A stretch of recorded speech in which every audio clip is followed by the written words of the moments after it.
Chers participants, bon après-midi à vous tous et bienvenue au dernier cours de la formation d'aujourd'hui sous le nom L'apprentissage de la langue anglaise. Dans ce dernier cours, vous apprendrez grammar, gerunds, types of and functions, subordinators, coordinators and transitions, vocabulary, language to complain and to apologize, communication etiquette, writing, paragraph, paraphrasing and summarizing, writing skills, and job interview. Tout cela avec Dr. Souad Shlaghi, membre du corps professoral de l'Université Midocean. Accordons maintenant la parole à Dr. Souad. Dr. Souad, la parole est à vous. Vous pouvez commencer votre dernier cours de la formation d'aujourd'hui. Thank you so much, Malak. Hello, dear participants. Hope you are fine. Welcome to English Language Training Course, Lecture 10. So let's get started.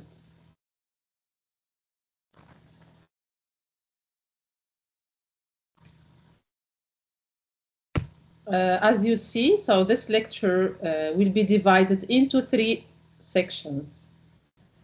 Section 1, grammar. A, gerunds, types and functions. B, subordinators, coordinators, and transitions.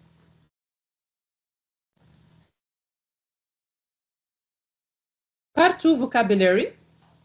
So in this part, you are going to learn language to complain and to apologize, and communication etiquette. Part 3, writing. In this part, you are going to learn how to paraphrase and summarize. Also, we're going to learn about writing skills and job interview. So welcome to this lecture. Let's start with the first part. As you see, in this section, we're going to learn about the use of gerunds.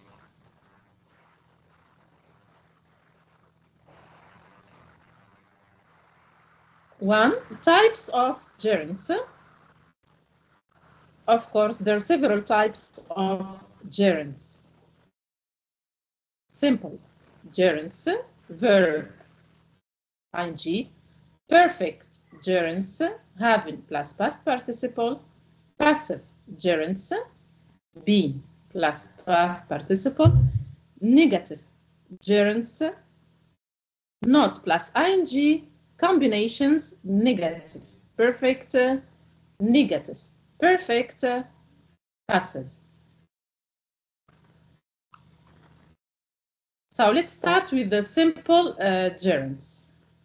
Here we have examples. Of course, the form is verb plus ing, like before cooking, you should wash your hands. And here is the verb, cooking. Example number 2, flying makes me nervous. The verb here is to fly.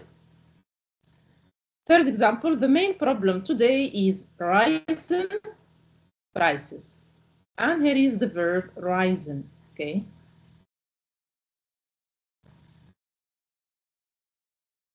Next, perfect gerunds. We use having plus past participle of the verb. For example, having got dressed, he slowly went downstairs.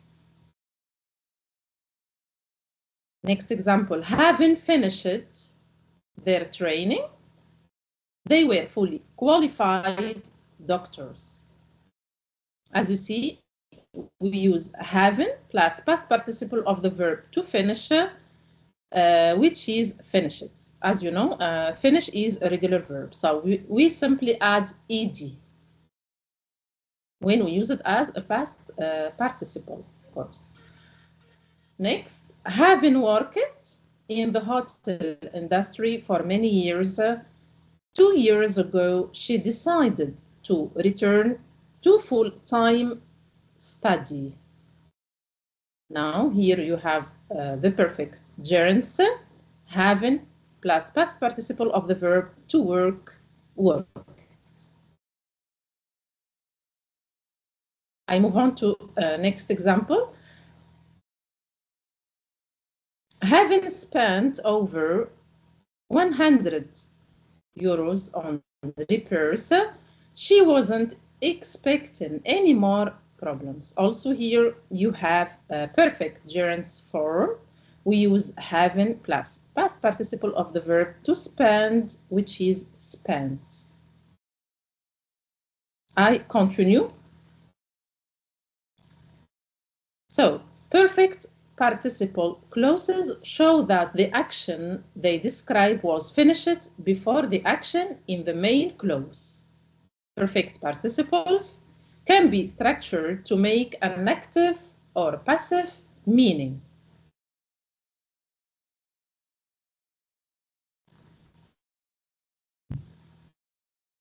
Here you have an example.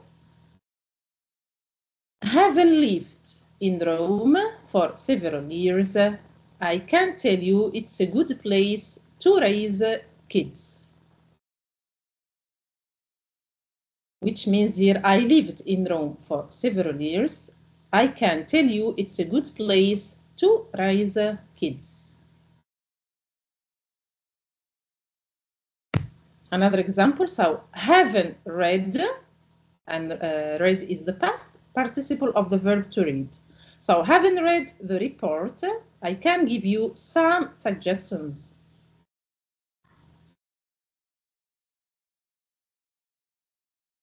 Now, combination one, negative perfect.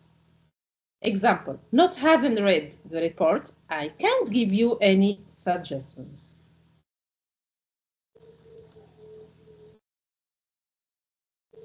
More examples, so of negative perfect. He regrets not having completed medical school. Not having taken his passport, he had to go back home. Not having had previous experience in sales, I found my first week at work very challenging. Combination two, negative perfect passive, haven't been done. Examples, many employees complained about not having been informed early about the changes to the company's structure. Another example, there is no solid evidence of any work having been done related to the new hospital. Example number three, having been warned, and here you have warned, the past participle of the verb to warn, of the risk, he didn't accept the offer. Next example, having been recommended by friends, I went into agreement with them. Now, we continue passive gerunds, being plus past participle.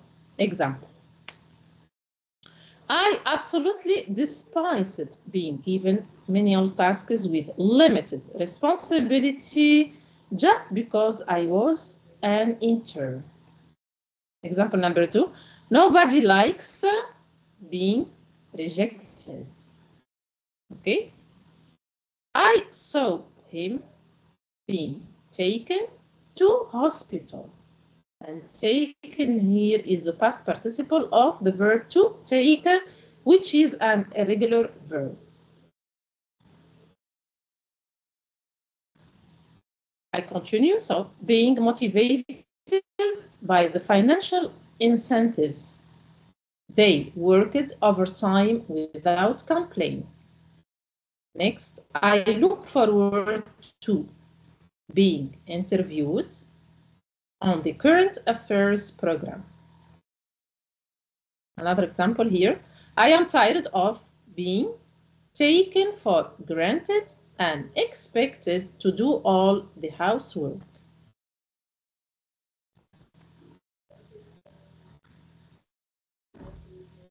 Continue. So here, I found that his friends were laughing at him. This is active gerund voice. I found that he was being laughed at by his friends. Passive form.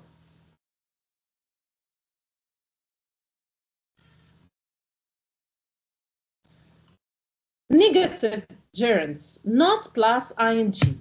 So to make a gerund negative, simply add not. So we add not in front of the gerund or gerund phrase. Example, speaking English is not optional if you want that job. So negative gerunds, so here, not speaking, so we simply add not, okay, in front of gerund. So not speaking English well is one of the problems in this country.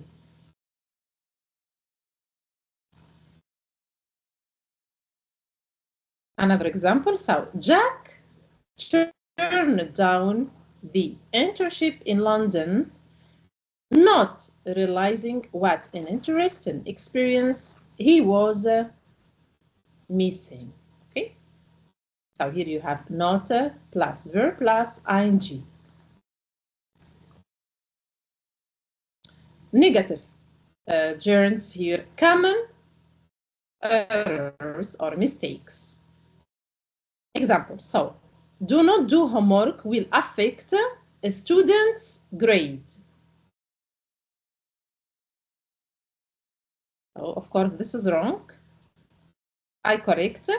Not doing homework will affect a student's grades. No. 2, let's talk about function of gerunds. Number 1, as the subject of a sentence. So here, as you see, the gerund is used as the subject of the sentence. Examples, studying online is very convenient. Next, using online practices helps students who don't have books. Continue, so working from home allows a person to work in comfort. Next, hiking can be a relaxing and rewarding activity. Continue, so swimming in the winter can boost your immune system. Traveling might be dangerous on rainy days. Not having regular hours in an office has some pros and cons.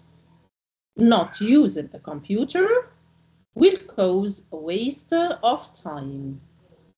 Okay, so all of these are examples where I show you how gerunds is used as the subject of a sentence. Number 2, after some verbs. Now here you have examples of verbs followed by gerunds, like. You have the list here. I will read some of them. So admit, advise, anticipate, acknowledge, appreciate, avoid. Here you have differ, delay, deny, discuss, dislike, enjoy, and so on. You have intent, involve, justify, keep, like, love. For example, you can say, I like going to the beach, okay? Mention, mind, miss, okay, and so on. Here you have practice, prefer. I prefer staying at home, okay? Start, stop, and so on. So the verbs here in this list are always followed by gerunds.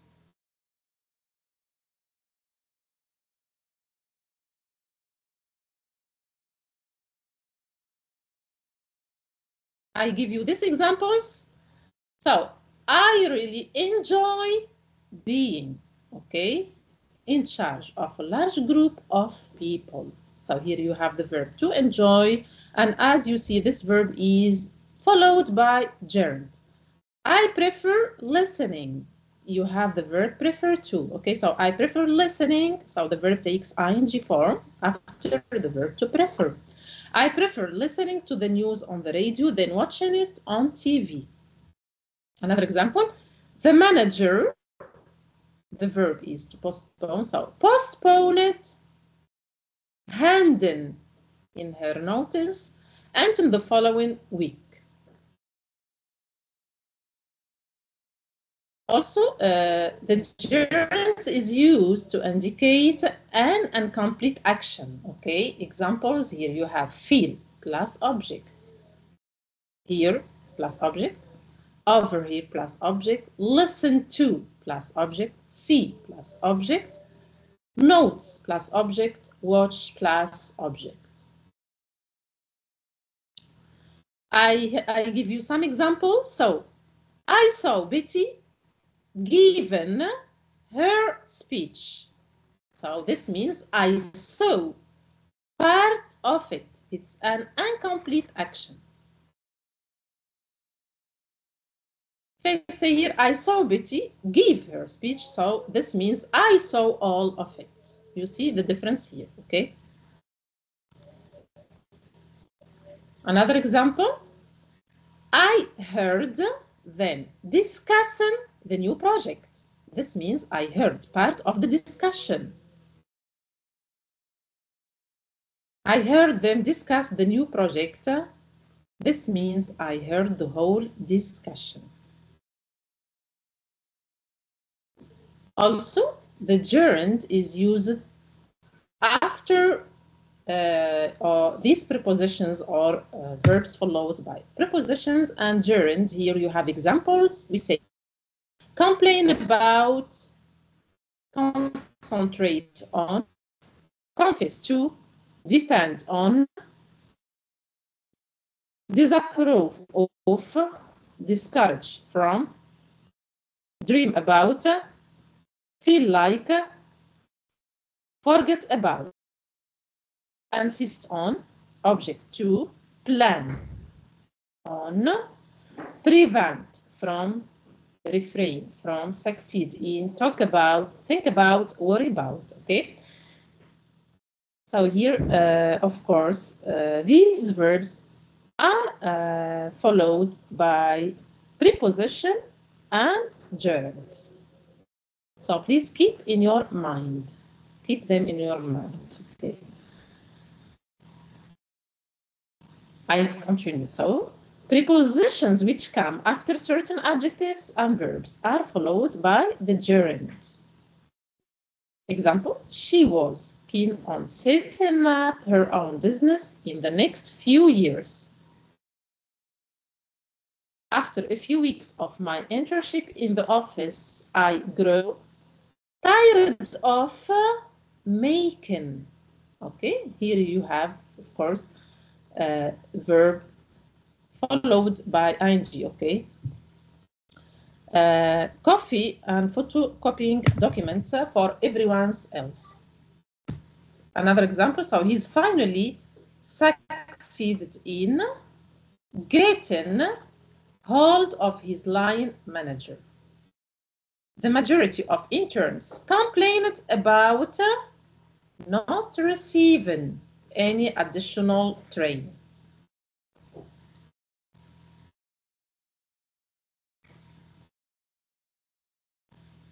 Okay, so as you see, these verbs are followed by preposition and gerund. Now, 5 after on. So after on at the beginning of a sentence in the meaning of as soon as. Let's look at this example. On entering the room with a panel of 3 interviewers, she started to tremble with anxiety. Okay, so here on equals as soon as she entered the room with the panel of 3 interviewers, she started to tremble with anxiety. Okay. On being told the news about the company's closure, my father collapsed on the sofa, which means as soon as he was told the news about the company's closure, my father collapsed on the sofa. Okay?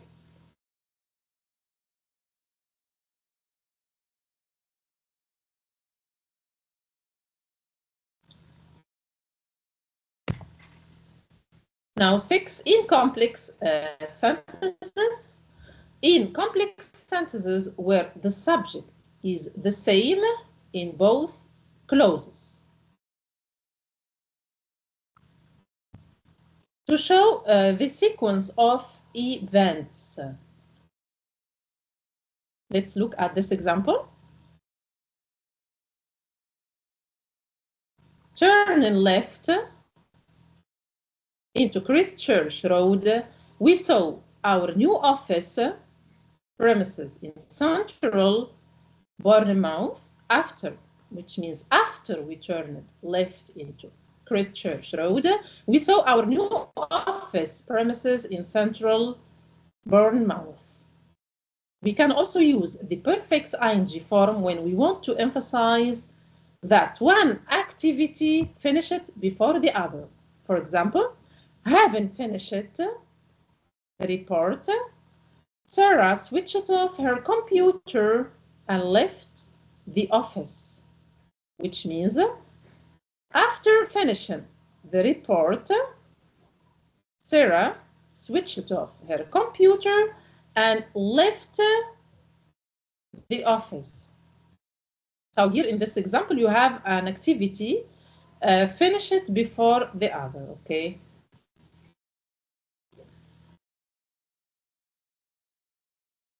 I continue.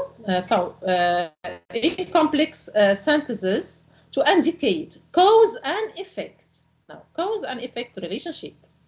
Example, being a new intern, I was a little unsure of what to do, which means I was a little unsure of what to do because I was a new intern. Now, here you have cause and effect in this sentence. Not knowing where to go, I asked the receptionist where the interview was supposed to take place. I mean, I asked the receptionist where the interview was supposed to take place because I didn't know where to go. Okay, also here we have cause and effect. We can also use the perfect ing form when the cause happened in the past. Example, having resigned from his job, Lane couldn't afford to go on holiday abroad. So Lane couldn't afford to go on holiday abroad because he had resigned from his job. Okay, I move on. In complex sentences, C. In complex sentences after, now you have with plus subject when the subject is not the same in both clauses. For example, with the economy continuing to struggle, the unemployment figures are still very high. So here you have two different subjects. The first subject, the economy, and the second one is the unemployment. And here you have with, okay? Yeah, with plus subject, the economy, plus here gerund verb.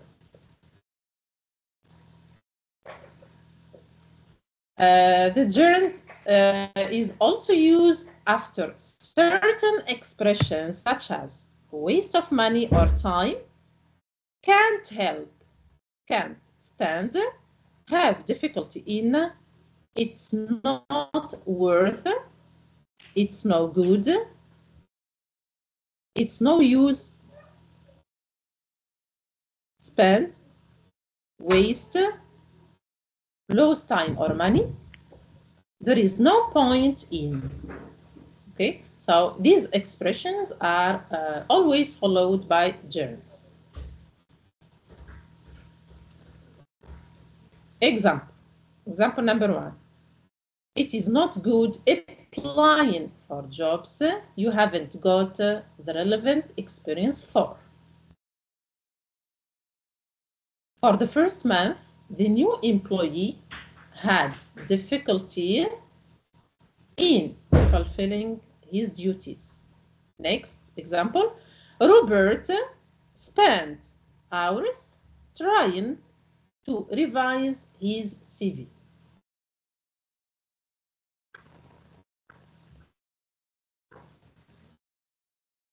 Now let's move on to talk about gerunds and infinitives.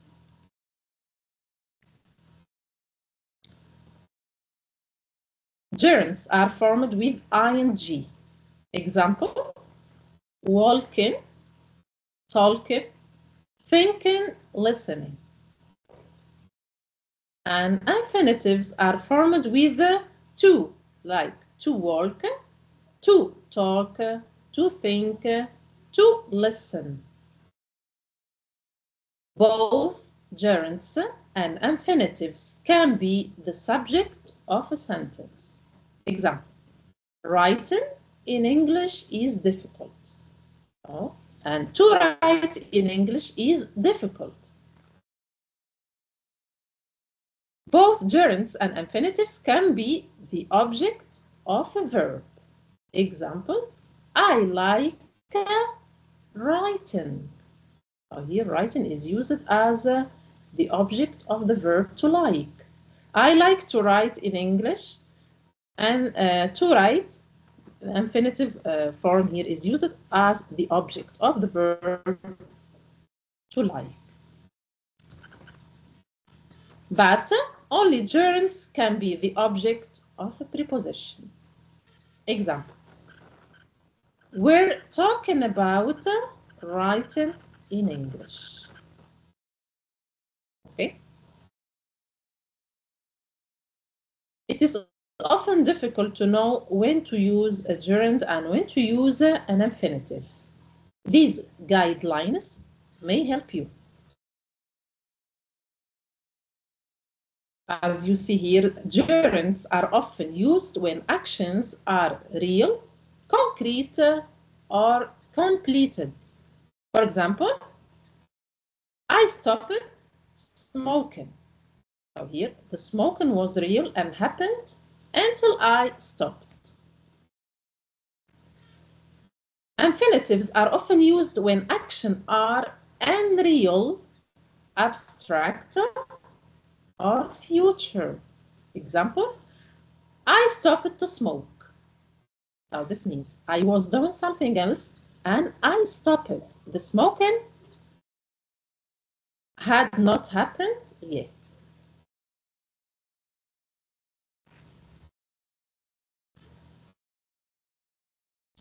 So look at these verbs: offer, agree, refuse, decide, plan, arrange, hope, manage, fail, deserve, afford, forget, promise, threaten, and lure. So after these verbs, we can use to plus infinitive.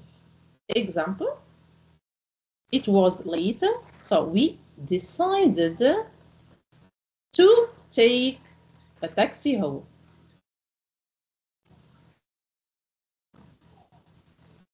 Simon was in a difficult situation, so I agreed to help him. Another example, how old were you when you learned to drive? So here, as you see, the verb to learn is followed by infinitive verb. I waved to Karen but failed to attract her attention. The negative is not to. Example, we decided not to go because of the weather. I promised not to be late. Okay, verb promise is followed by infinitive here. Okay.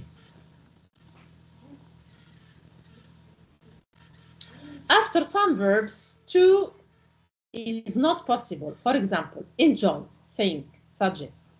Okay? I say I enjoy reading and not enjoy to read.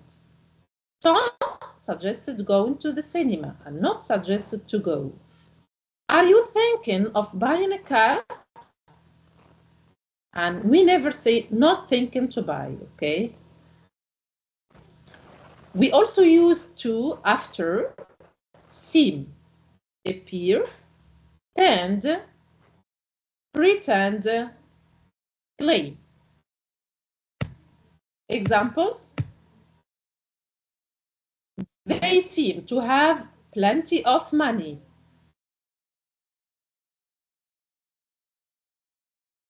I like Dan, but I think he tends to talk too much. Anne pretended not to see me when she passed me in the street. Okay.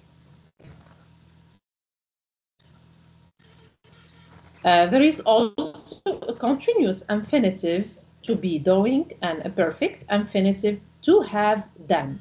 For example, I pretended to be reading the newspaper, which means or equals I pretended that I was reading. You seem to have lost weight equals it seems that you have lost weight. Martin seems to be enjoying his new job equals it seems that he is enjoying it.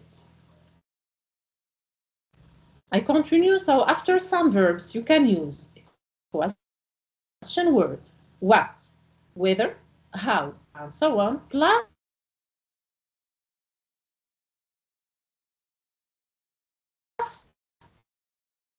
to. So we use this forget, explain,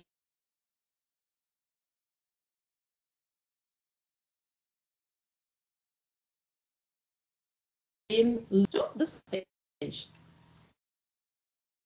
Have you decided where to go for your holidays?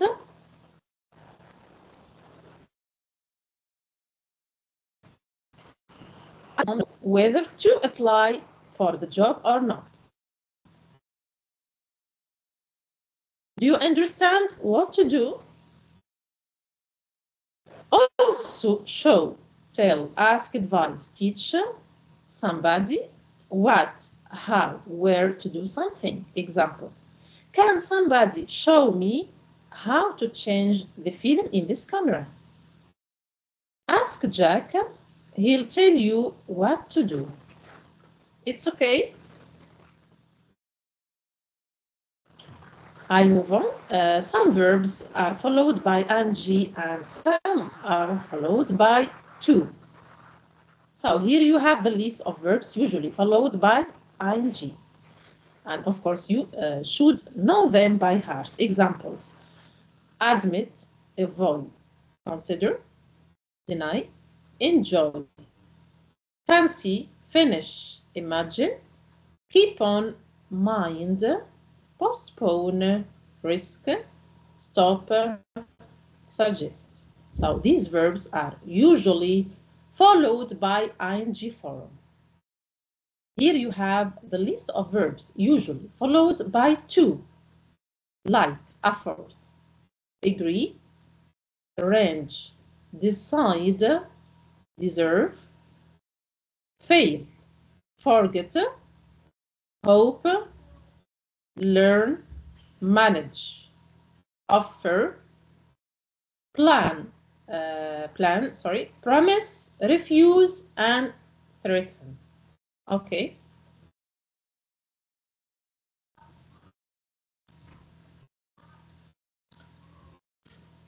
Now, some verbs can be followed by ing or to, with a difference of meaning. Remember? So let's have a look here. I remember doing something. So the meaning, I did it, and now I remember this.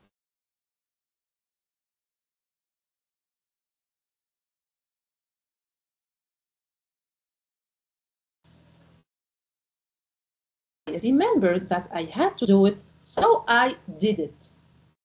Another example, so you remember doing something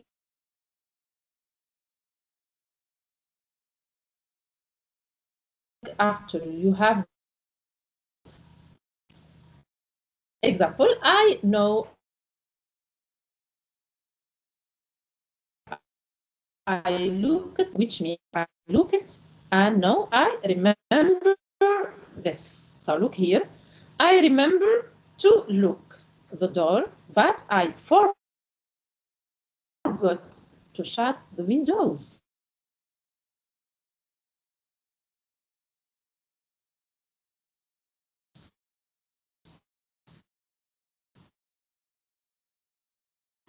For the accident, but he couldn't remember the accident itself.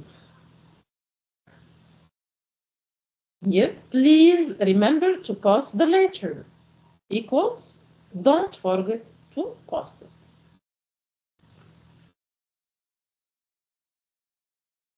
Regret.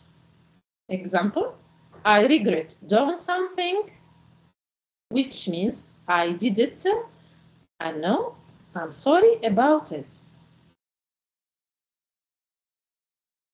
I now regret saying what I said.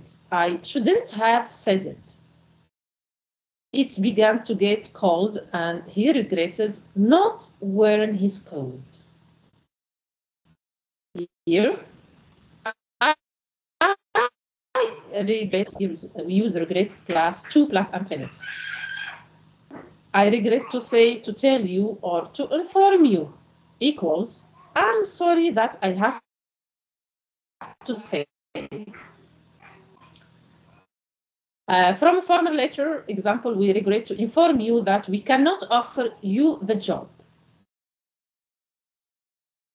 Example of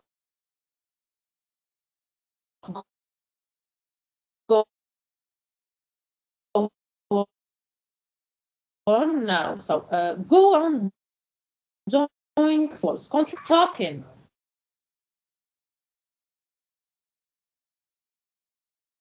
Example, go on to do something and not on. Here you have go on doing. So let's have a look at go on to do something, which equals do or say something new. Example, after discussing the economy, the president then went on to talk about foreign policy. Okay, so here you see the difference in meaning, okay, between go on doing and go on to do. The following verbs can be followed by ing or to, like begin, start, continue, intend, bother. So you can say, it has started raining or it has started to rain. Both are correct. Also, John intends buying a house or John intends to buy a house. Also, both are correct. Don't bother locking the door or don't bother to lock the door. But normally we don't use ing after ing. For example, it is starting to rain. Don't say not it's so we never say it's starting raining, okay? Never use ing after ing. It's okay. Now let's move on to be here. I'm going to talk about subordinators, coordinators, and transitions. Okay, let's start here with independent and dependent clauses. What is the difference between an independent and a dependent clause? An independent clause contains a subject and verb, and it is a complete thought. Examples. I was studying. It is cold. She lives in New York. We don't know the answer. Okay, so an independent clause is a sentence. And as I said, it contains the subject and verb, and it is a complete thought. Now, dependent clause. A dependent clause contains a subject and a verb, but is not a complete thought. Do you see the difference now? For example, while I was studying, because it is cold. If she lives in New York, at the time I thought, as it was very hot. So, a dependent clause is not a sentence, okay? It is not a complete thought. How can we make a dependent clause into full sentence?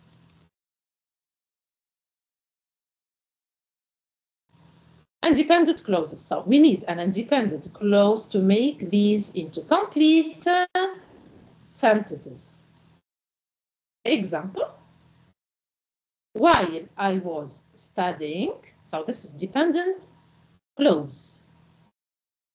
My mother cooked dinner, independent clause. Another example, she is wearing a coat because it is cold. If she lives in New York, she must like big cities. As long as we live now, I will come to the cafe with you.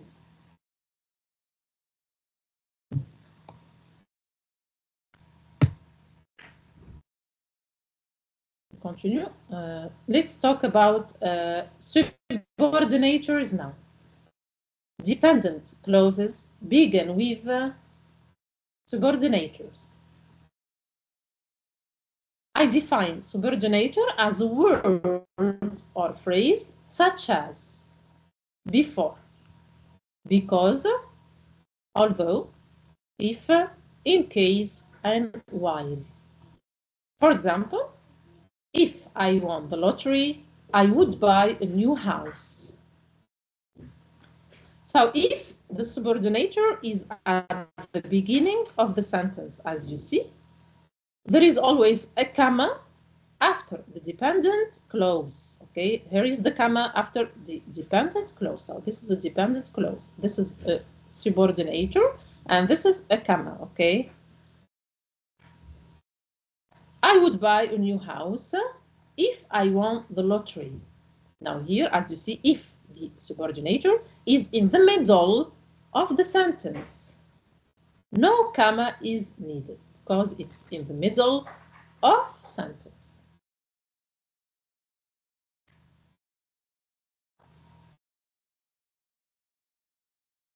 Continue. So, coordinators now. Coordinators are used to connect elements in a sentence. They usually connect two independent clauses. So, the coordinators in English are for, and, nor, but, or, yet, and so. For example, I love to eat, and he does too. I love to eat, but I hate to cook.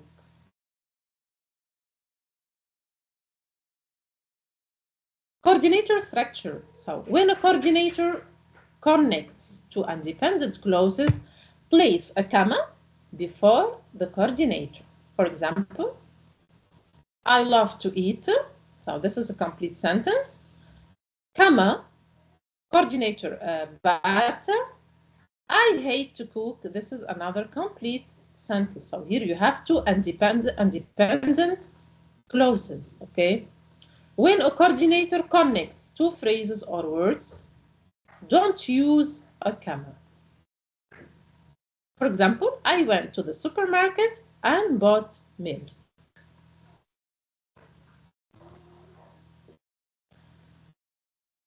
And, or, and but. So the three most common coordinators are and, or, and but. And is used to show addition or combination, sorry. For example, she cooked dinner and she washed the dishes. She cooked dinner and washed the dishes. But the coordinator but expresses contrast. She applied, but she wasn't accepted into the university. Okay, here you have an activity. So complete these sentences in your own words. Guys, practice now. Let's practice. You have an activity to do. So are you following me, guys? Let's practice. Okay. For those who want to answer Dr. Soura's question, you can raise your hand or write it down on the chat box. Pour ceux qui veulent répondre à la question de Dr. Sourad, veuillez s'il vous plaît soit lever la main, soit l'écrire sur le chat.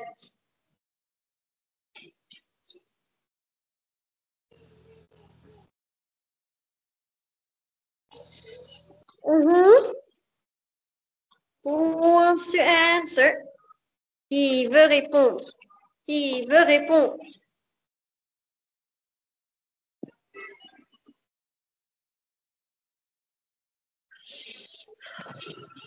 Okay, seems like we'll choose randomly. Je crois que nous allons choisir par hasard. Okay. Aïe, aïe, aïe, aïe, aïe. So let's pick Abdelhak. Abdelhak, the mic is yours. Donc nous allons prendre Abdelhak. Abdelhak, la parole est à vous.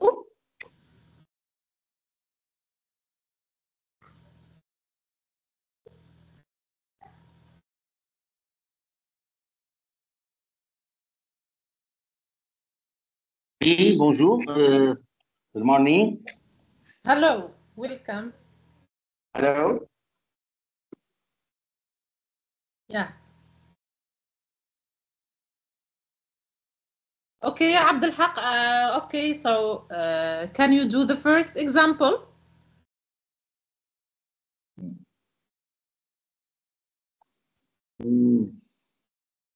Repeat, please, your questions and please. Here is the question. Complete these sentences in your own words. Okay, here you have 3 examples. Okay. So let you complete them using your own words.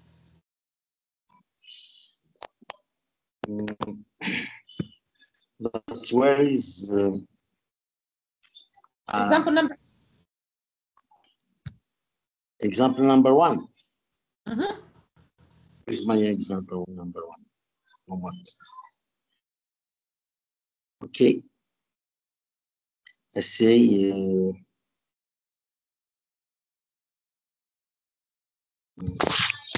take your time to think about the answer. Take your time.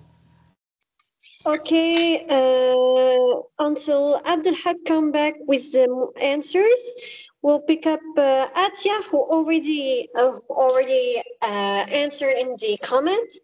Atia, the mic is yours.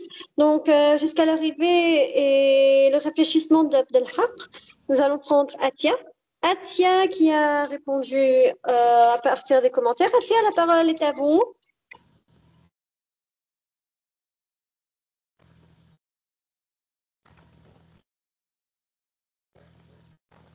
Atia, the mic is yours. La parole est à vous.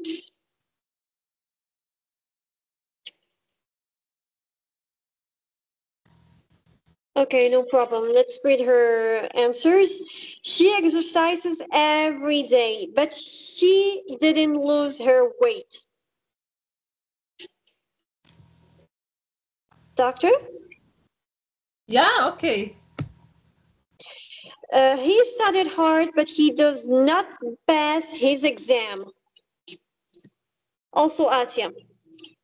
C'est également Atia. Okay, anyone else? I'll choose...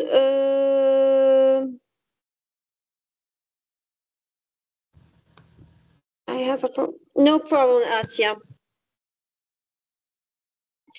Okay, il n'y a pas de problème, Atia. Let's pick Abdelhak. Let's get back to Abdelhak. Abdelhak, the mic is yours. Nous allons revenir à Abdelhak. Abdelhak, la parole est à vous. Ok, Abdelhak. Excuse me, please. I want to have some example, and I'm not a good speaker for English. This is my first classroom. Okay, you want some examples. You're waiting for Yes. some examples. J'essaie. Si vous me donnez un exemple de directeur, vous me dirigez un petit peu, j'essaierai de faire. Doctor, is it okay to give an example? Yeah. Is it okay to give an example from the? Yes, of course. Yeah, sure. For example, here you have the first one, and you have already an example here. Okay, she applied, but she wasn't accepted into the university. Okay, she exercises every day, but she doesn't lose weight. Okay. She doesn't. Yeah. What do you think?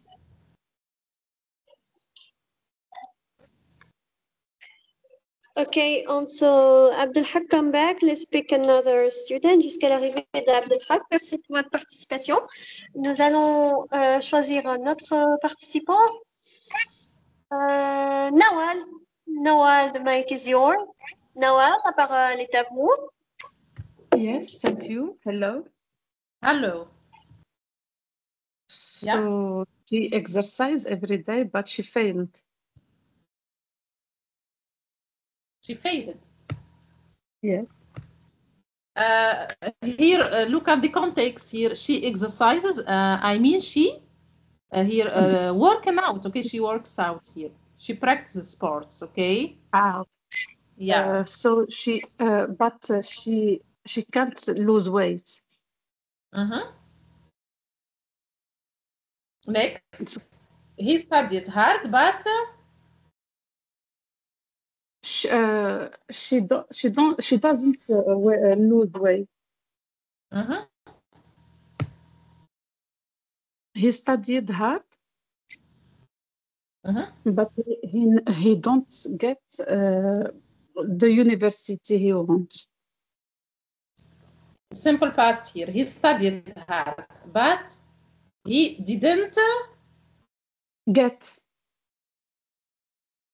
Sorry, what?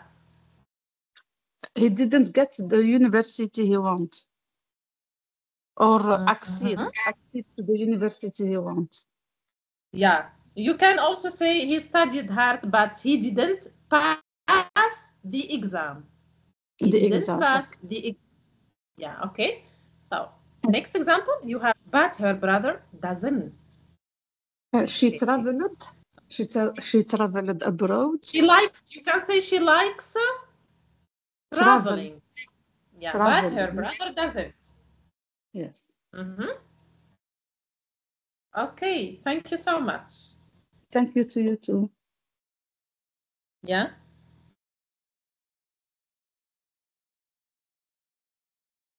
Someone else wants to answer, or let's move on. Okay, for those who want to answer Dr. Saad's question, you can raise your hand or write it down on the chat box. Pour ceux qui veulent répondre à la question de Dr. Saad, veuillez s'il vous plaît soit lever la main, soit l'écrire sur le chat. We got another answer from Atia.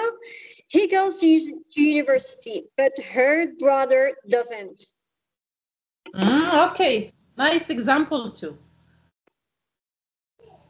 Okay, it's someone else. Abdelhak is writing. I worked every time, but I didn't have a good results.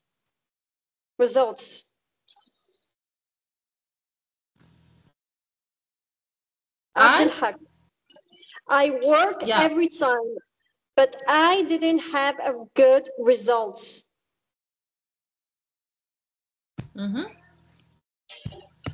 Abdelhak.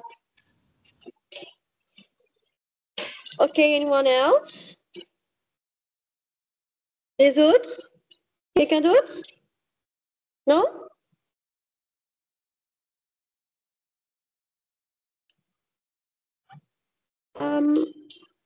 I think most of participants have answered. You can move on, doctor, if you would like. Je crois que la plupart des participants ont répondu. Vous pouvez continuer, docteur, si cela ne vous dérange pas. Okay, let's move on. Let's continue. Okay. I move on to yet. So yet is used to show an unexpected result. Example. He has been working on the project all week, yet he hasn't finished it. I ate 2 hours ago, yet I still feel hungry. She likes that author, yet she didn't enjoy his recent books. He has been working on the project all week, but he hasn't finished it. Yet and but can often be used interchangeably. Okay.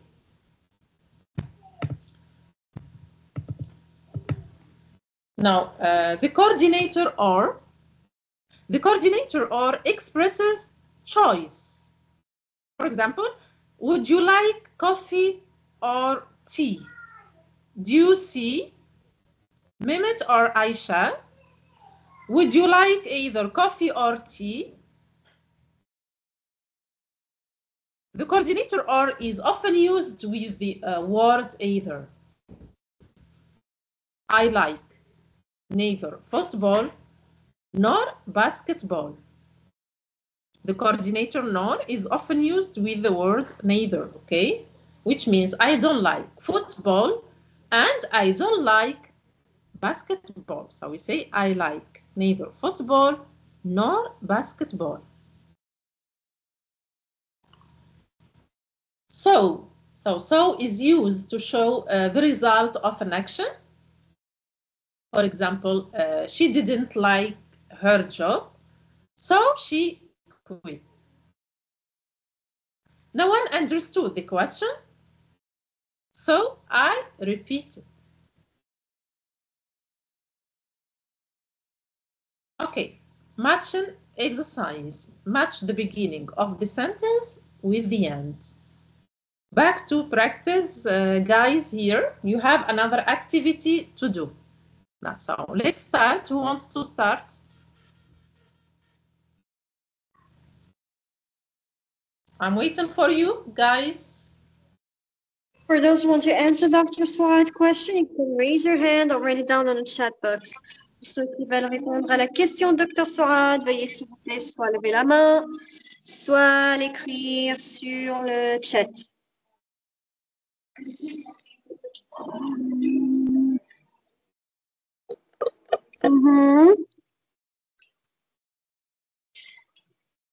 Who wants to answer? Who wants to answer? Qui veut répondre? Qui veut répondre? Allez, tout le monde? Ok. Atia, the mic is yours. Atia, la parole est à vous.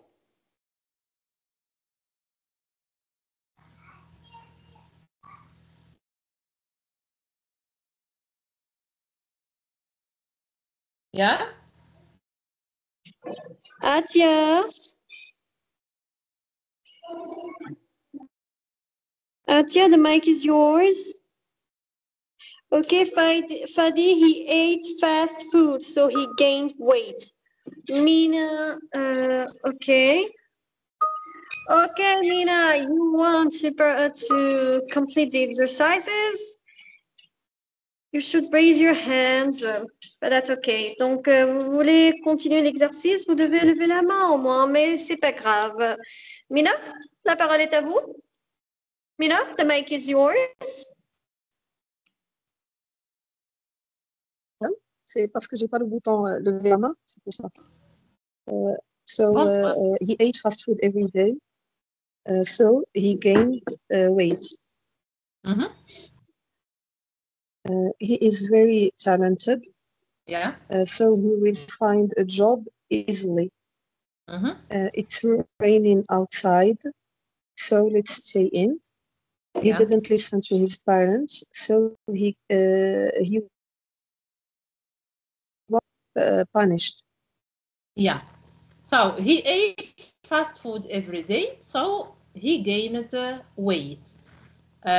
So show me the result in this sentence. What is the result?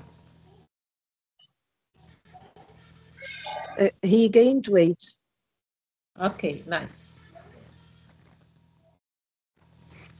Thank you. I continue. Thank you, teacher. For. As you see, for is used to show a reason, and this is very formal. For example, she quit her job for she hated her boss. So the reason here, she hated her boss. He called the office for he knew he would be late to the meeting. So here, for means because or for the following reason. I did it for you. For is more often used as a preposition. There is a phone call for you. He fought for his life. Let's move on to subordinate conjunction when close. So, I was walking to the park.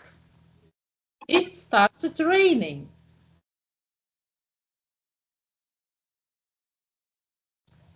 So the sentence, I was walking to the park when it started raining.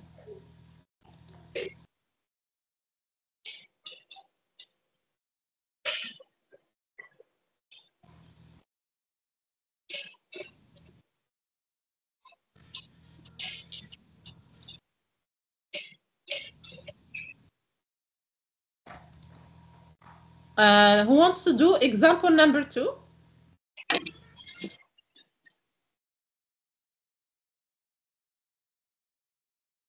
Yeah?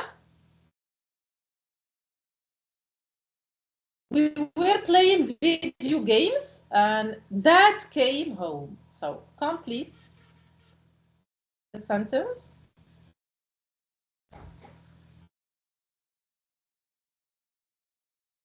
Yeah? So the answer is, we were playing video games when Dad came home.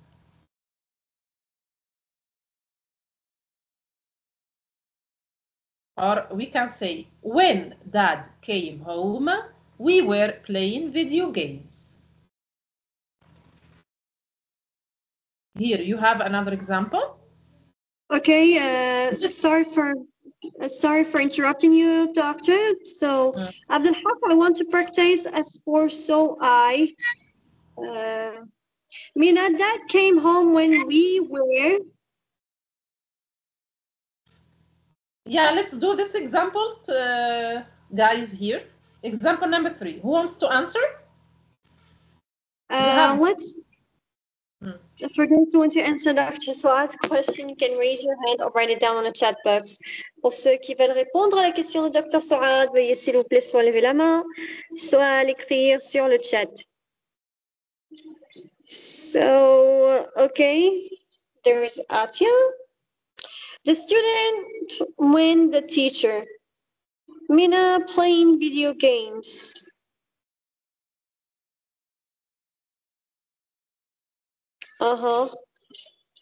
Let's pick up someone randomly until the answers come. Nous allons prendre quelqu'un par hasard, un participant par hasard pour participer à cet exercice. Fadi, the mic is yours. Fadi, la parole est à vous. Hello. Hello. Okay. The student started playing when the teacher left the class. Okay, or you have two choices. The teacher left the class when the student started playing. Okay, let me check your answer.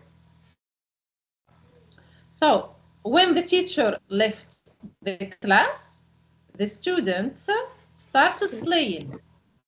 Yeah. Okay. Or the students started playing when the teacher left the class. Okay. Can you do the next example, please? Continue, please. Okay, Fadi, you can continue. Fadi.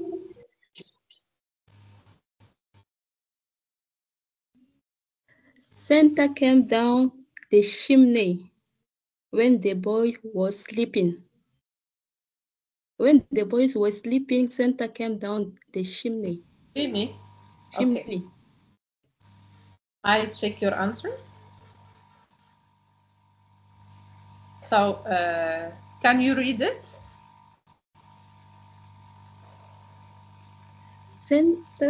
When Santa came down the chimney, the boy was sleeping. Mm-hmm. Okay, we got some answers right there, Doctor, if you don't mind. Atia, when the teacher left the class, the students started playing. For the presented exercise, he ate fast food, so he gained. I don't know what Abdelhak just answered.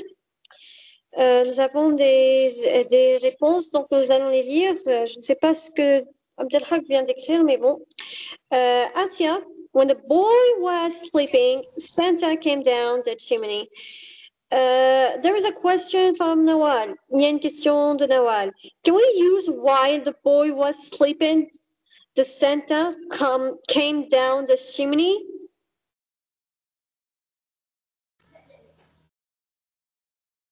Doctor? Yeah. There is a question. Il y a une question.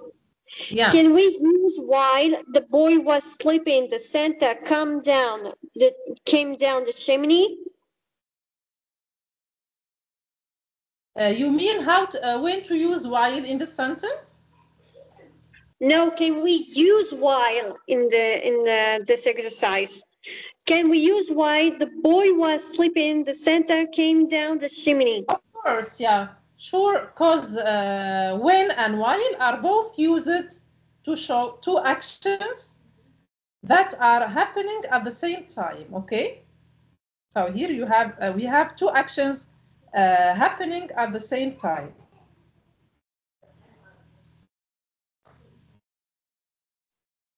Okay, most of participants have answered. Okay. We can use it in this example. We can say while too, okay? All right. Okay, let's continue. Okay.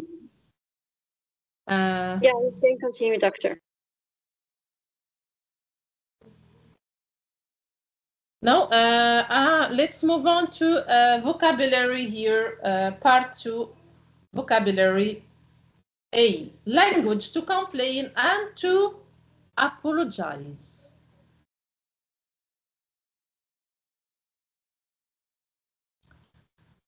So now we're going to learn how to complain politely in English, useful English expressions for making complaints, positive and negative responses to complaints in English. So when you are making a complaint, it's really important to start off politely. In the English language, you will probably get a better response from somebody if you are a little bit more polite. So we try to use more indirect language than direct language. So instead of saying, what is there? What was that? We would say, sorry, but could you help me with that? So make it more indirect. When you are making a complaint, the first thing to notice is to be polite. So a couple of expressions that you might use in relation to that. I'm sorry to bother you. Or you could say, excuse me, I wonder if you could help me. Here you have phrases for making complaints in English. So I'm going to give you a list of the phrases, expressions we use, and then I'll give you some examples of those. Here is the expressions. I'm sorry to say this, but I'd like to make a complaint about. I'm afraid I'd like to complain to you. Excuse me, but I'm really not happy with. Excuse me, but there seems to be a problem. There appears to be something wrong with. I was really upset when I was expecting something bad. And then some quite firm statements. That's just not acceptable. It is a disgrace. Here you have examples. I will read some of them. For example, I'm sorry to say this, but the soup is cold. I really can't eat it. Could you take it to the kitchen? Perhaps reheat it. Another example, I'd like to make a complaint about this article of clothing that I bought in your store last week. Example number 3. I'd like to make a complaint about the clothes that I bought here last week. Here is my receipt. Next, excuse me, but I'd like to make a complaint. I'm really not happy with this delay. There is another example. Excuse me, but I'm really not happy with your response. I bought this yesterday. Excuse me, but there is a problem with the elevator. I have been waiting here for 10 minutes. So if we're not sure about something or we want to be a little less forceful, then we can soften our language a little bit by saying, there appears. So when you say there appears, we're not saying that actually is. There appears to be something wrong with. You want to tone down your complaint. So there appears to be something wrong with something. This is just a gentle way of asking or making a complaint. Now, if you want to be really firm about something, we can add words like very, really. So they add emphasis or to everything. Once you just add those words, they emphasize whatever you are saying. If you are making a complaint, you can add them also. For example, I was really upset when I took this garment home. I was going to wear it last night. When I took it out of the bag, there was a big mark on it and I couldn't wear it. Another example, I was really upset. I was very upset. So it's not just upset, it's very upset. It's not just upset, it's really upset. Just use those words to add a bit of emphasis if you want to make your complaint a little bit stronger and a little bit more firm. How to complain politely in English. Examples. You say, I'm sorry to say this, but I'd like to make a complaint about. I'm afraid I'd like to complain about. Excuse me, but I'm really not happy with. Excuse me, but there is a problem. There appears to me something wrong with. There seems to be a problem with. I was expecting this, but that's just not acceptable. It's a disgrace. Requesting something. Something needs to be done about this. I was rather hoping, I'd rather get or have. Do you think you could? Wouldn't be a good idea if or to? Positive responses. You say, I'm very sorry to hear that. I'm sorry to hear there is a problem. Please accept my sincere apologies. I will see what I can do. I will do everything I can to sort this out. I will sort it out immediately. Negative responses now. You can say, sorry, there is nothing we can do about it. Or, I'm afraid there isn't much we can do about it. Or, that's really beyond my control. I'm afraid. Okay, so other ways you can say, this is just not acceptable. I expect more from a hotel with your reputation, so it's just not acceptable. So it's really, really quite strong language. You have stressed it by saying, this is really not acceptable, or it's unacceptable. It depends on which way you want to say it. Or again, if you want to be very, very firm, you say it's a disgrace. If you want to add more, say it's an absolute disgrace. I have waited for a week to get my car back. When I get it back, I drive it no more than half of a kilometer and it breaks down. So you are really, really annoyed, and the person, mechanic, is probably aware, looking at your face and by the sound of your voice, that something radically is wrong. Okay. So, phrases for making polite requests. So here we're going to talk about things when we want to request something. So we're still talking about complaints, but we want to, again, to do it in a more polite way. So we're using some words, expressions that we're going to request that something is done. So let me give you them to you. Here are the examples. I was really hoping that I would rather have, or I would rather get.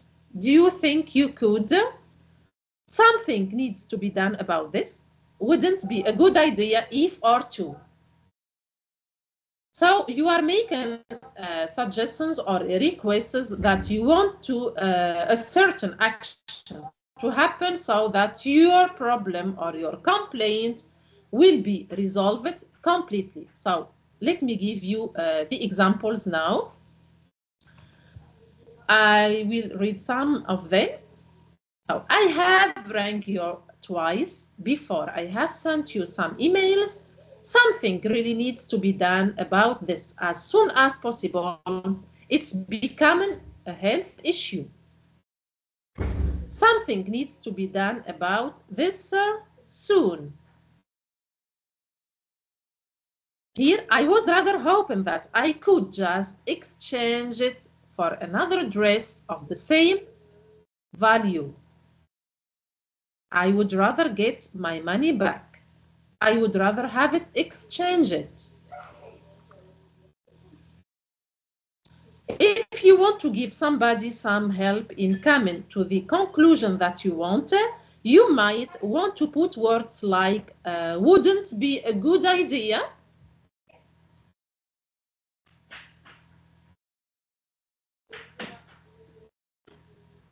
Okay. For those who there is no reading?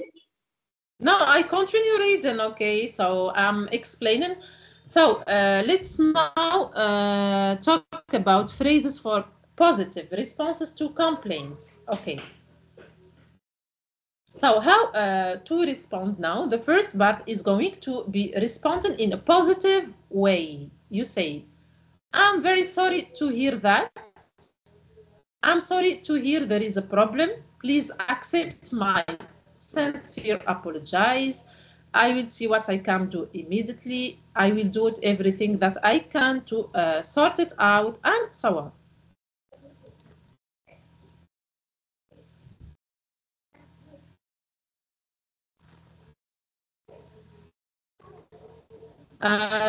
Functions now, making and responding to complaints. So here you have a conversation between mother and neighbor. I need two participants to read this conversation and answer the following questions. Yeah, are you here? Dear participants, you have a conversation. Let's practice. Quickly, please. For those who want to practice reading, you can raise your hand or write it down on the chat box.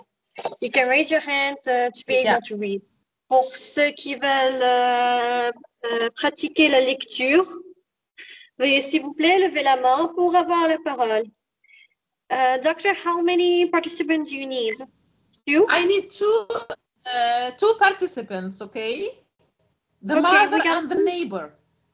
Okay, we got the first participant, Noël. Noël, the mic is yours. Nous avons la première participante. Noël, la parole est à vous. And we will choose Becker. Mina, you want to read? Okay, let's try Becker first and we will be back to you, Mina. Ok, Mina, vous voulez lire, mais laissons-nous essayer avec Becker, puis ensuite nous revenons vers vous. Becker?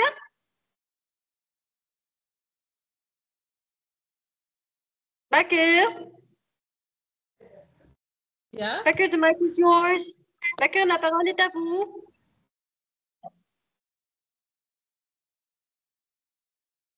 Becker?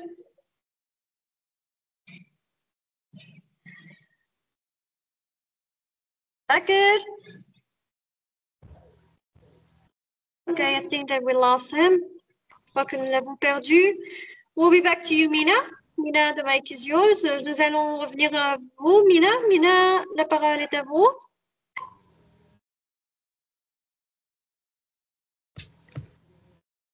Where are you, Yes, guys? Yeah, okay.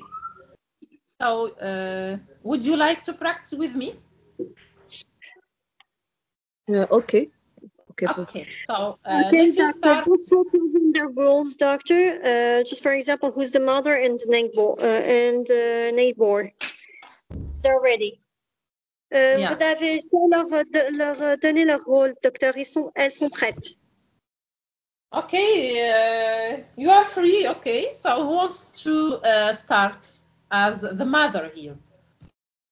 Me, please. Okay. I'm sorry to say this, but your son broke my window yesterday. He threw a stone and he almost hit my dog. Really? Oh dear, I can't tell you how sorry I am. I promise this will never happen again. Okay. What did the mother complain about? So what did the mother complain about? She complained about the comportment of the son of her neighbor. Yeah. He threw So a what stone. expression? He threw a stone and broke the window. Okay. So what expression did she use to complain? Yeah. I am sorry. I'm sorry to say this. Yeah, I'm sorry to say this. Okay. Question number 3. Did her neighbor accept her complaint? Yes, and Yeah? she promised he will never do it again. Nice. Okay, so I continue with you, with both of you. Question number 4. What expression did she use? Okay, let's move on to Mina. Mina, you can answer the question. Mina, vous pouvez répondre à la question. Votre tour. I can tell you how sorry I am. Okay. I can tell you how sorry I am. Good. Yeah, let's move on. You have another conversation. Continue, please. Both of you continue. Let's move on to second conversation. Read, please. Read. I want to complain about the terrible service of your ATM. The machine got stuck and I couldn't draw my money. Oh, we are sorry, sir. We promise this will never happen. We promise this will never happen again. Okay. The questions now. Question number 1. What did the customer complain about? He complained about a problem with the ATM machine. So what expression? Yeah, continue. It complained about the terrible service of... she complains, or she or he complains, yeah? Yes, he complains about the ATM machine. He couldn't draw money from it. Yeah. So what expression did he use? Your classmate? I want to complain. I want to complain about. Yeah. Did the bank clerk accept his complaint?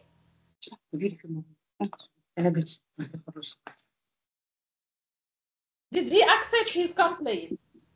Yes. Okay, let's move on to Nina. Okay, no problem. Yes. No one, you can continue.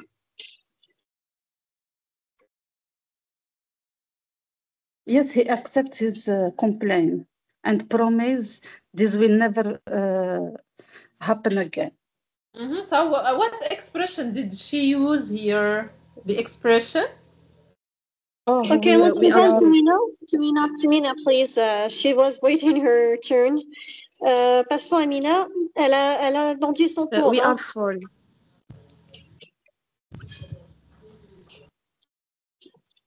Yeah? We are sorry.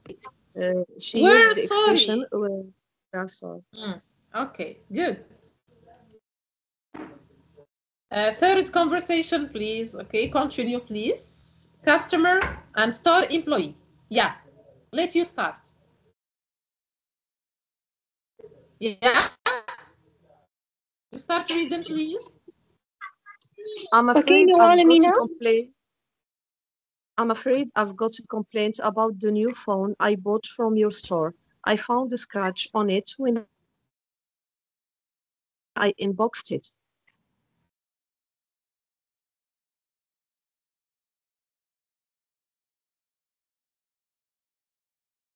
Yeah, store employee.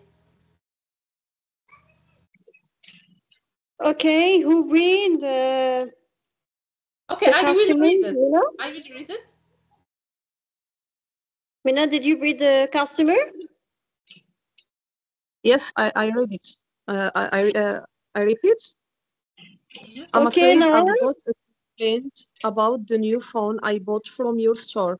I found a scratch on it when I unboxed it. Noel, your turn. Noel. Noel. Okay, no problem. We'll pick someone else. Fadi. Fadi, the mic is yours.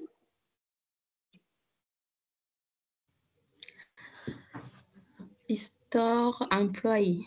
Sorry to hear that, but there isn't much we can do about it. Be careful, inspect all phones before sale. The scratch might have happened after your purchase. So what did the customer complain about?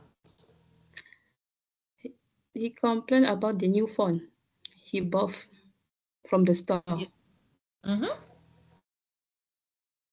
So he said, I found a scratch on it. Okay. Yes. Question number 2, what expression did she use? I'm afraid Okay, Mina. have... Okay, no problem. Fadi, and then we will move on to Mina. Turn. Go ahead, Fadi. I'm afraid Okay. I've got a Pas de complaint. problème, Fadi, vous pouvez continuer et après ce sera le tour de Mina. Sorry, Fadi. D'accord. I'm afraid I have got a complaint. Yeah. That's the expression. Yes. Did the store employee accept her complaint? I continue. Question number 3, yes. No. It's Mina's turn right now. Mina? Yes. No, the store employee doesn't accept her complaint. What expression did he use? There isn't much we can do about it. Yeah, so? Okay. And what did he say? He said that they carefully inspect all phones before sale, and that scratch might have happened after the purchase. Okay, good answer. Thank you so much for both of you. Thank you for participation. Let's continue now. Yeah. Now, fill the table with expressions from here, the list. You have making complaint, accepting complaint, rejecting complaint. Number 1. I want to complain about. So where you put it? Who wants to do the first example? Quickly, please. He is making complaints. I want to complain about. Yes, make and complain.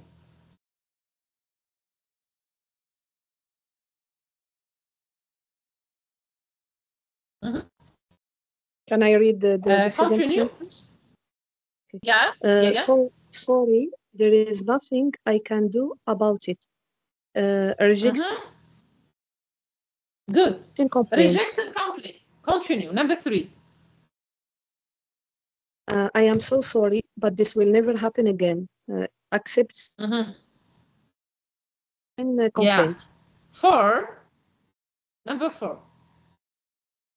Sorry to bother you, but making complaints. Yeah. 5. I am really sorry. We will do our best not to make the same mistake again. Accepting complaints. I'm afraid Continue, please. there isn't much we can do about it. Rejecting complaint. I'm afraid I've got a complaint about making complaints. Yes. 8. I sincerely apologize. We promise we'll never do it again. Accepting complaint. I'm afraid there is a slight. Number 9. Yeah. I'm afraid there is a slight problem. Making complaint. 10. Number 10. Please forgive my misbehavior. I'm not sure. Making complaint. No. Accepting complaint. Yeah. And 11. I understand your feeling, but the situation is beyond our control. Rejecting complaint.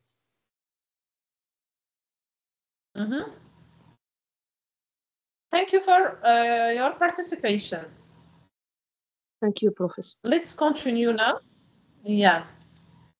Here you have a table. So making and responding to complaints. So making complaint. Use the following expressions. Sorry, I have a complaint. I want to complain about. I'm afraid I've got a complaint about. I'm sorry to say this, but. Sorry to bother you, but. Accepting complaint.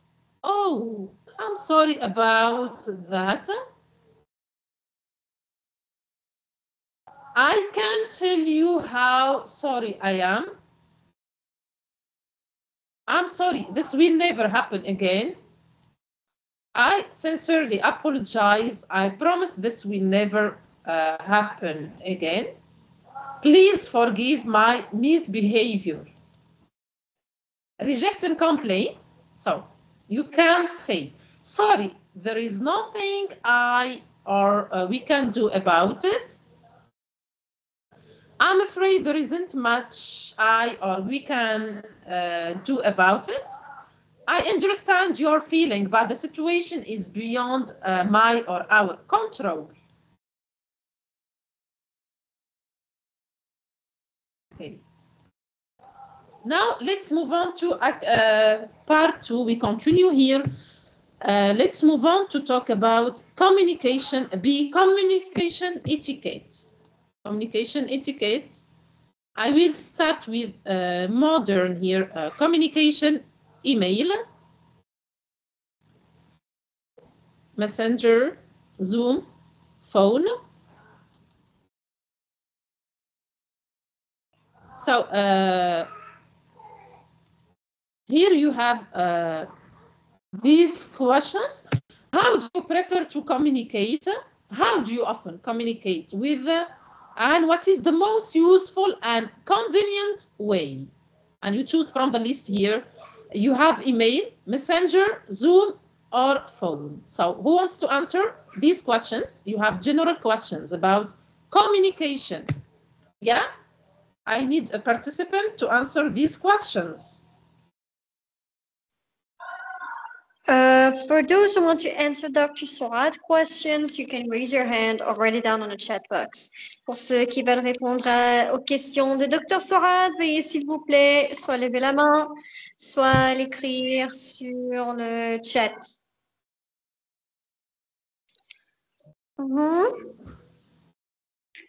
Atia, email. Okay. Someone else? Let's pick someone randomly. Nous allons choisir par hasard. Aujourd'hui, hasard. Mohamed Ali. Mohamed Ali, the mic is yours. Mohamed Ali, la parole est à vous.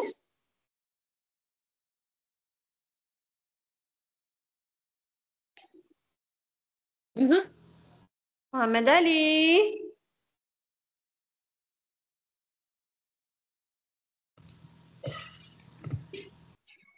I think he's not here. We lost him. Yeah. Nawad Haddad, the mic is yours. Nawad, la parole est à vous.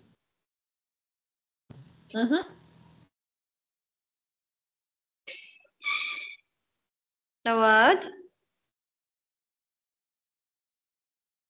we are calling you. Nawad, la parole est à vous. All right, we also lost him. Wow. Camelia, the mic is yours. Camelia, la parole est à vous.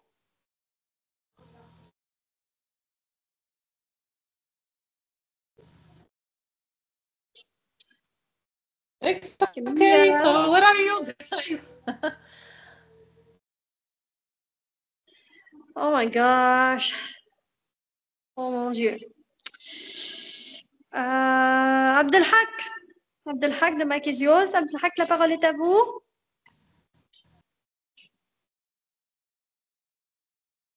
Abdelhak. Hey, it's not snap time. C'est pas le temps de la sieste, hein? Quickly, please. So, guys, where are you? Okay. We also lost Mina. Oh my God. Fadi, the mic is yours. Fadi, la parole est à vous.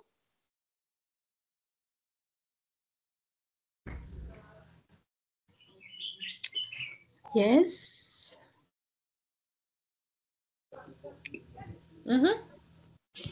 Answer the questions, please. How do I prefer to communicate by email? Do you prefer email? Email, okay. Yes. Okay. Who do you often communicate with? Family, classmates, colleagues? So tell me. Colleagues. Colleagues, okay. And what is the most useful and convenient way here of communication? For you, of course.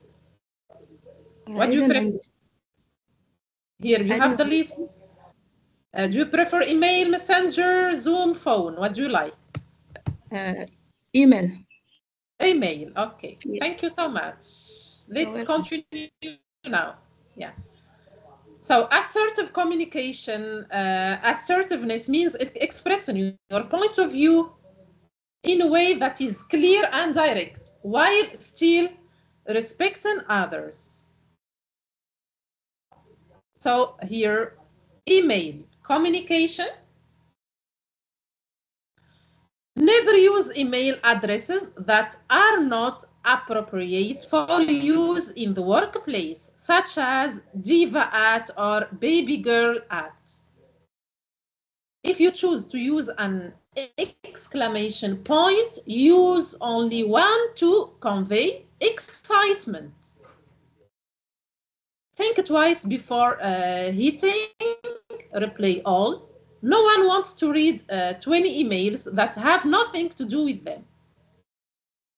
What may be funny when said out loud can come across differently when written.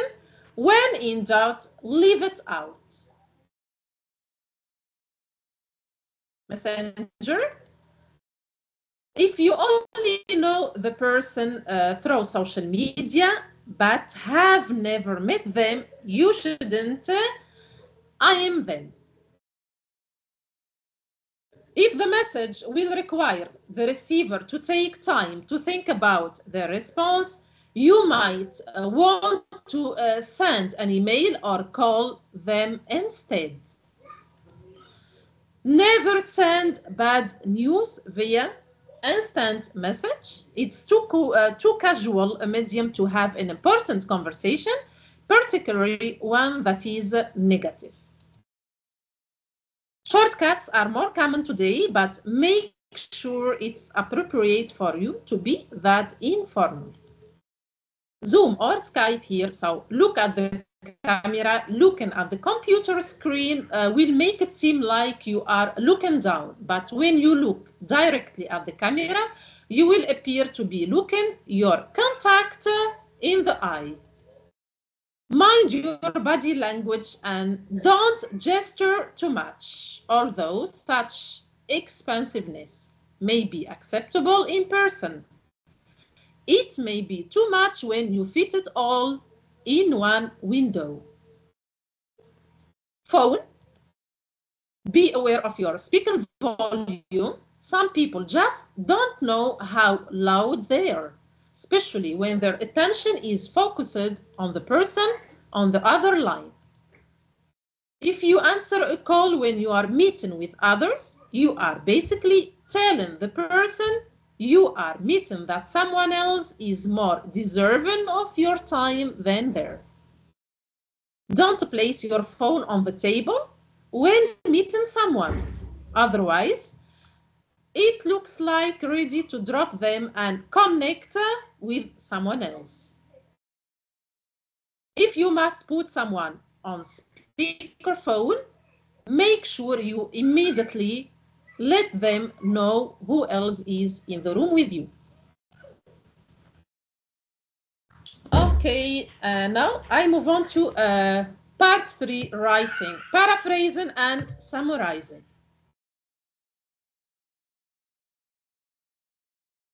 So, I define paraphrase here. It means to use someone else's ideas in your own words. Summarize means to recap only the essential points of someone else's work. Quoting is using someone's exact words. Are they useful? So, paraphrasing and summarizing are very useful in essay writing. They help you take greater control of your essay. But don't rely too heavily on either paraphrasing or summarizing. Your ideas are what matter most. Quotations should only be used as a last resort. Don't use too many quotations. Paraphrasing doesn't copy the source word for word. Put a passage from source into your own words by changing the words and phrases, but keeps and fully communicates the original meaning. You must reference the original source.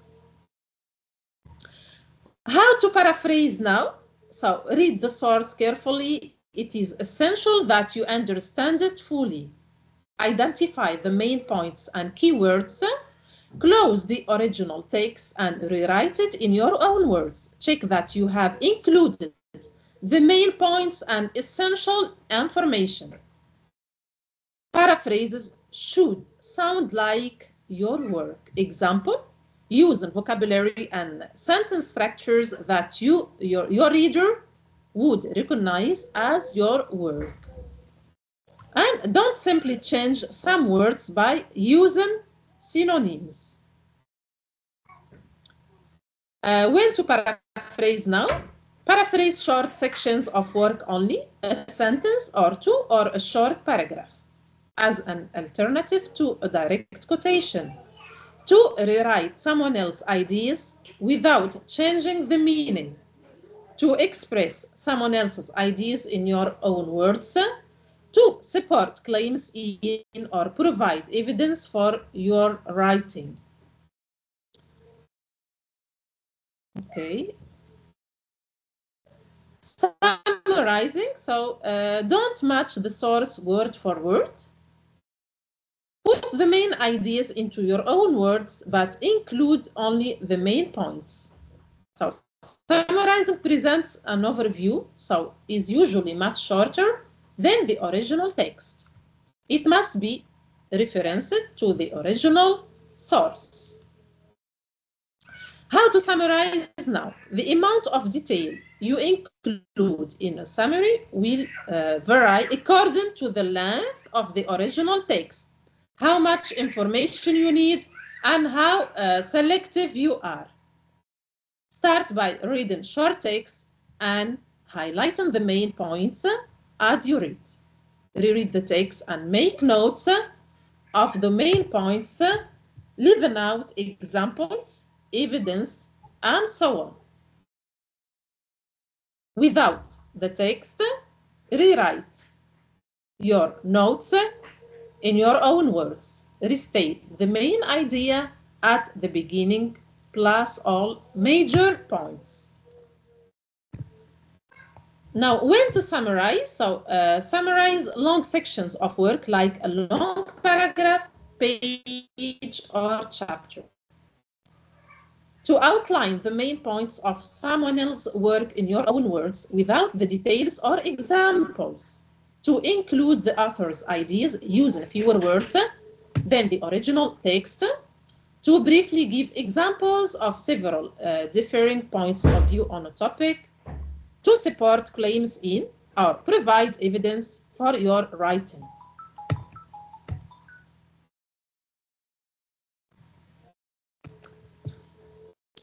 I move on to B now, writing skills.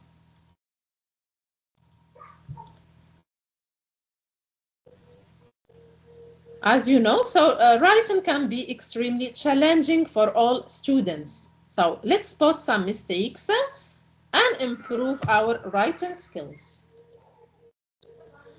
Here you have common errors in students' writing. Example, run-on sentences. These are two sentences that the writer has not separated with an and, punctuation mark, or has not joined it with a conjunction. Example, I went to Paris in the vacation. It is the most beautiful place I have ever visited. I correct. I went to Paris in the vacation. Put full stop. It is the most beautiful place I have ever visited. So here the punctuation mark is important. Sentence fragments, fragment sentences are unfinished sentences. Example, they don't contain a complete idea. Example, he watched TV for an hour and then went to bed after falling asleep on the sofa.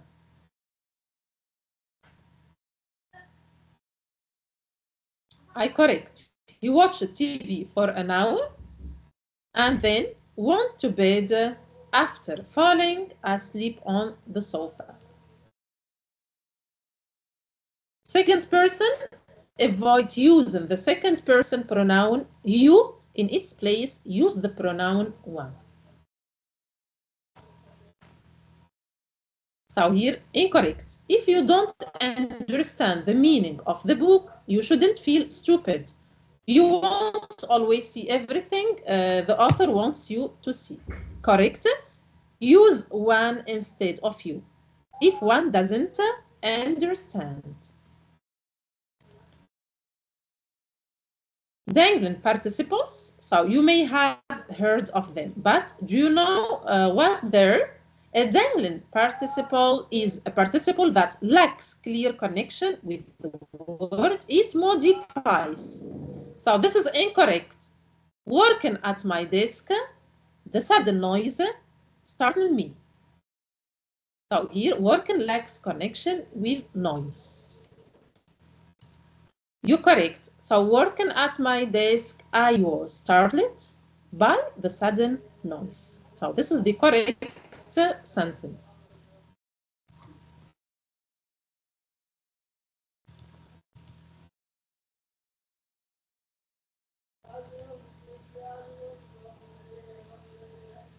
Yeah. So let's continue. Okay. Here you have other examples. So she can first finish her homework, then go to practice. So this is wrong. The right sentence, She can first finish her homework, then go to practice. How good do you speak German? I correct. How well do you speak German? Another mistake. I think he's well public speaker. Correct. I think he's a good public speaker.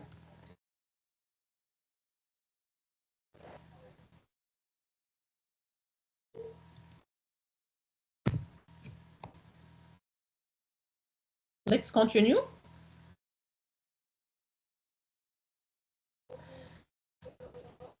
John felt badly when he received a low grade on the final examination. Adjective, adverb, confusion. So, feel, smell, taste. The word following these verbs describes the subject and not the verb. So, badly here refers to the verb felt, which implies that John's ability to feel is impaired. So I correct. John felt bad, and not badly, when he received a low grade on the final examination.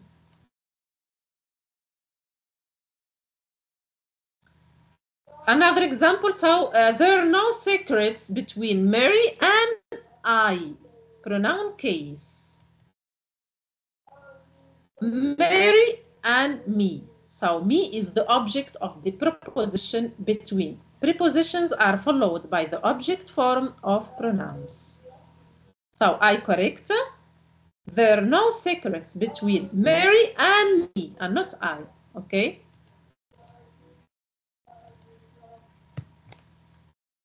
Another example, so Matthew can't hardly get out of bed for his 8th class. Double negative. 2 negatives in a row. Can't, hardly. So hardly is already negative. Either he can hardly or he can't. I correct. Matthew can hardly, okay? And don't say can't hardly, okay? Because hardly is already negative.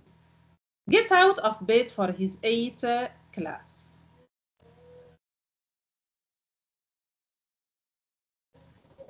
Another mistake here, so I read, Anna rode her bicycle to the meeting in the 40 temperature.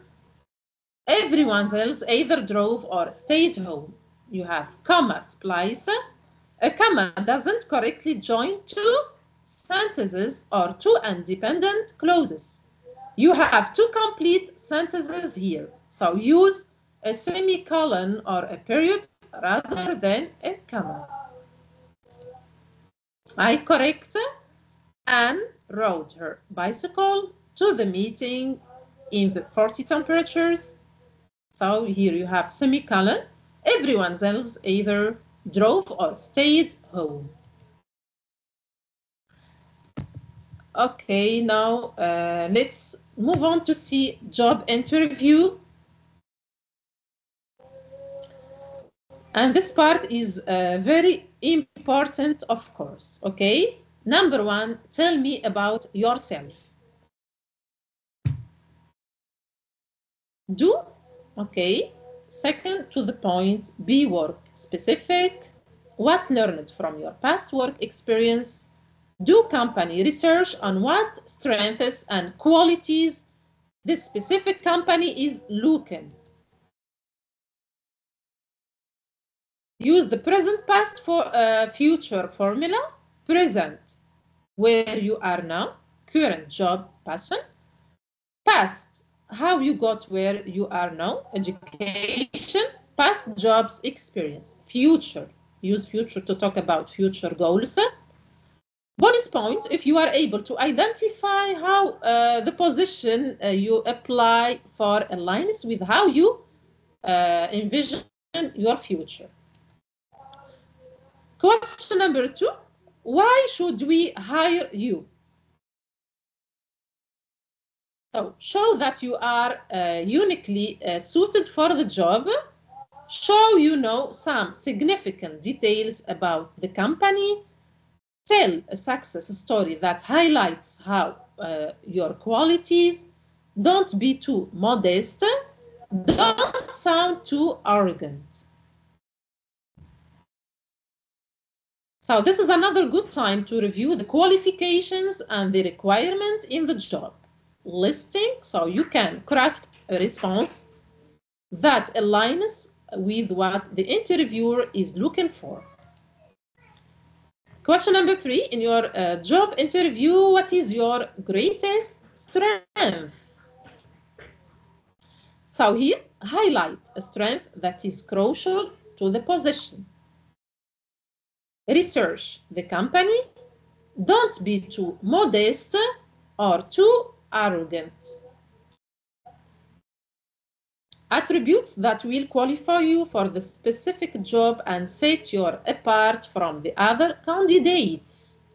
Show rather than tell. Tell a story from your experience that shows you are an excellent problem solver, not just stating it. Question number 4, what is your greatest weakness? So here, show that you are aware of your weakness. Describe what you have done to overcome it. Don't you dare answer that you have no weaknesses. Make the weakness seem like a positive trait. Don't highlight a weakness that is a core competency of the job. Don't dodge this question. Example, I have always struggled with perfectionism. I truly want to do the job correctly the first time, but this sometimes means that I devote more time to project than is necessary. I have learned to balance this drive with the equally important responsibility of meeting deadlines. Question number 5, why do you want to work for us? This question is also important. So here, talk about specific things you are passionate about the company. B, complementary. Show how your strengths perfectly align with the job position and company structure. Question 6. Why did you leave your last job? Describe what is about the new company that attracts you. If you were let go, be honest and explain why and what you have learned from it. Words like downsizing and budget cuts and bad economy are good defenses. Question number 7. What is your greatest accomplishment? So here, talk about an accomplishment that fit for the company and for the position. Show genuine passion and don't sell yourself short. Question 8. Describe a difficult work situation and what you did to overcome it. So here, be specific and fairly concise. Use the STAR method, situation, task, action, result, and don't talk bad about anyone. Question number 9. Where do you see yourself in 5 years? So here, link your answer to the level of commitment to the position. Describe how you will have contributed to the company and stress your interest in a long-term career at the company. Question 10, do you have any questions for me? What is your salary expectation? So what are you looking for in terms of salary? It seems like a simple question, but your answer can knock you out of the contest for the job if you overprice yourself. So if you underprice yourself, you may get shortchanged and a lower offer. Review the best way to answer questions about salary so you get the fair pay that you deserve. Now, do you have any questions for me? So always have questions ready. Focus your questions on the company and what you can do for them. Ask about something you have researched about the company.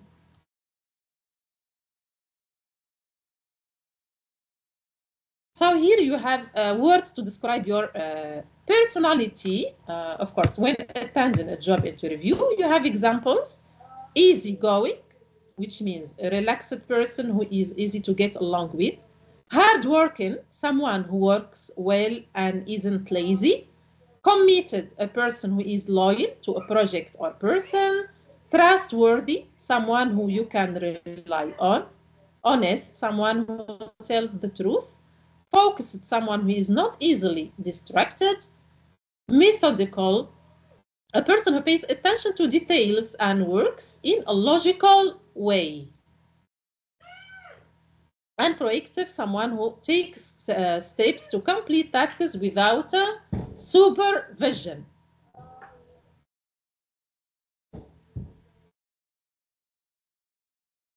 Describing your strengths. Some positive traits and skills managers look for include organization, the ability to multitask, perform to a deadline, solve problems, communicate well, work in international environment and with people from all over the world, speak foreign languages, enthusiasm. Describing your experience. So here are some phrases to use. I have 5 years experience as a waitress in retail, as a teacher. I worked in retail for 7 years and was promoted to manager in my 2nd year. I studied at the University of Queensland. I worked for Anderson.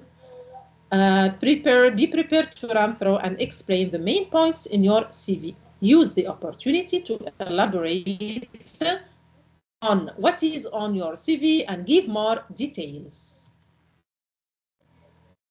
So if you are going to describe your goals for the future and why you want this job, so these phrases can help you. I read some examples.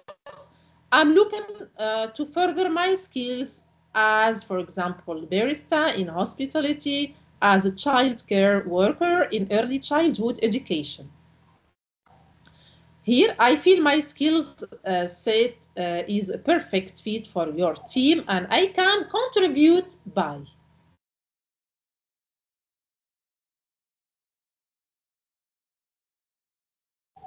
Okay, now this is the end of today's lecture.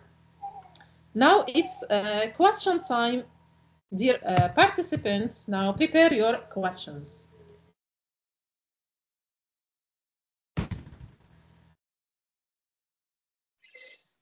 Thank you very much, Doctor, for all your efforts. For those who got questions for today's lecture, you can raise your hand or write it down on the chat box. Merci infiniment, Docteur, pour vos efforts. Pour ceux qui ont des questions concernant le cours de la formation d'aujourd'hui, veuillez s'il vous plaît soit lever la main, soit l'écrire sur le chat. Do not hesitate. This is our last lecture for our training course. Yeah. So if you got a lot of questions, you can ask them now. It's now or never, like what they say. Donc, si vous avez des questions, vous pouvez les poser maintenant. C'est maintenant ou jamais, hein? What is the best way for scientific paraphrasing? Doctor? Yeah? What's the best way for scientific paraphrasing? I don't know if I read it pretty well. Where is the question? Is it written? The chat box. It's written. Here, yeah. Let me check the question. What's the best way for scientific paraphrasing? Okay, so here here you are talking about scientific paraphrasing. I think scientific, yeah. For scientific paraphrasing, you have a special methodology that you should learn, okay? Because it's a scientific one, okay? It has its methodology.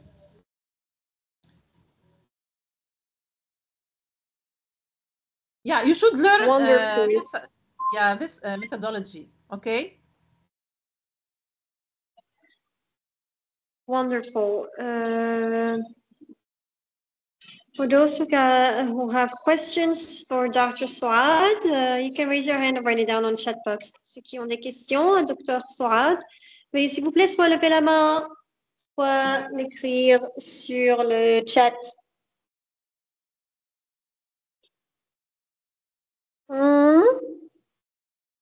Everything's clear?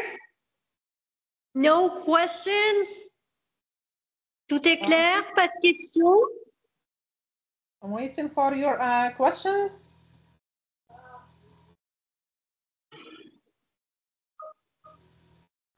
Okay, there is a question. Il y a une question. Up.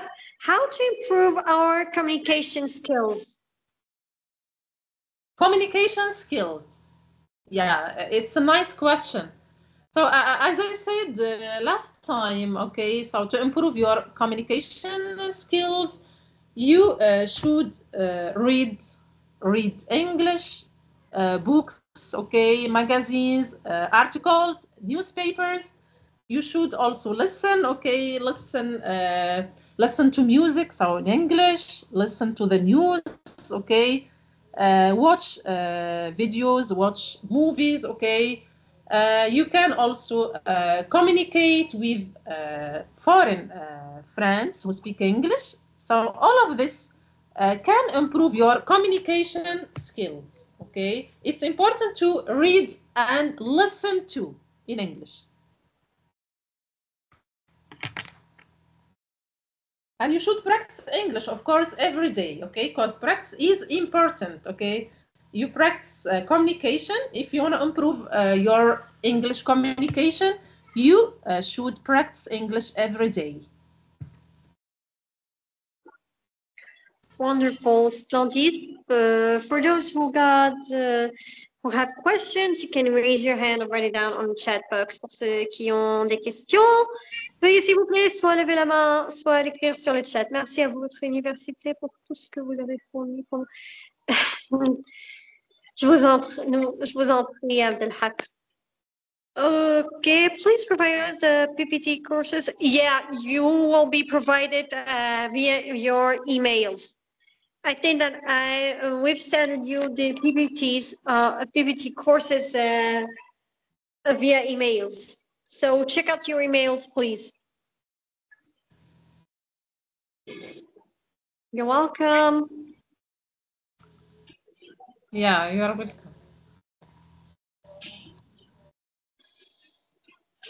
No questions? We're free to go. Pas de questions? On peut y aller? Hein? Est-ce que juste comment l'apprentissage de l'anglais par communication? Et c'est juste comment l'apprentissage de l'anglais par communication? Abdelhak, veuillez clarifier votre question car elle n'est pas très claire. Speaking here, are you asking about speaking here? So where is the question? Abdelhak.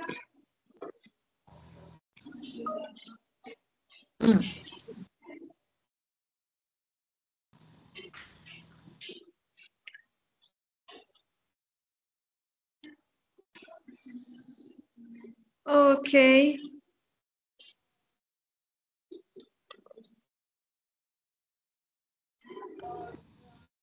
Okay, I think that we're fine. Je crois que nous sommes à la bonne voie. In the end of our training course, doctor, would you like to add something? À la fin de la formation, voulez-vous ajouter quelque chose? Yeah, sure. So, first of all, thank you for this fantastic training session. As we bring this training session to a close, I want to extend my sincere gratitude to all of you for your active participation and dedication. Here, my dear participants, so I encourage each one of you to practice what you have learned or what we have learned together, okay? So please share your insights with your classmates and continue to seek opportunities for development, okay? As you know, so it's essential that you apply the knowledge and skills that you have gained to your daily tasks and challenges. To the organizers and support staff, thank you for your hard work and dedication. Behind the scenes, your efforts are deeply appreciated. Okay, so thank you very much again, and I wish you all the best. Thank you very much, Doctor, for all your efforts for this training courses. Thank you to all participants for being here until our last lecture of our training courses. Be careful, we ended our training courses, so please submit to the formation of the certificate of participation. You can find as an attachment via the chat box. You can find it at the chat box as an attachment.